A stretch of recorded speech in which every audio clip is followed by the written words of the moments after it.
আসসালামু আলাইকুম দর্শক, দেখতে পাচ্ছেন এটা একটা আলমারি। এটার ভিতরে অদ্ভুত অদ্ভুত একটা জিনিস আপনাদেরকে দেখাবো।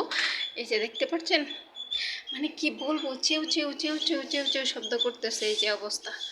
1 মাস আগে আমি ডিম এনে এখানে রেখেছিলাম, তো আলমারিতে রেখেছি, আমার মনে ছিল না, আমি বাড়িতে গেছিলাম।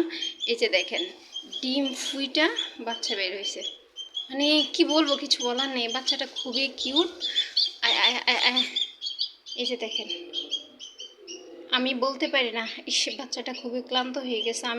আসলে আমি ছিলাম না বাসায়, যার জন্য এই অবস্থা হয়েছে বাচ্চাটার। এখন শব্দ শুনে আমি আলমারি খুলে দেখি এই অবস্থা। এটা হচ্ছে যে মুরগির বাচ্চা। মানে ফার্স্ট টাইম আমি এরকম ঘটনা দেখেছি, আমি আর কখনো দেখিনি। মানে এত পরিমাণ গরম। এই যে দেখেন দর্শক, ডিমগুলো দেখছেন, এই যে 2-3টা ডিমের কালার চেঞ্জ হয়ে গেছে অলরেডি, ওইগুলোও ফুটবে হয়তো।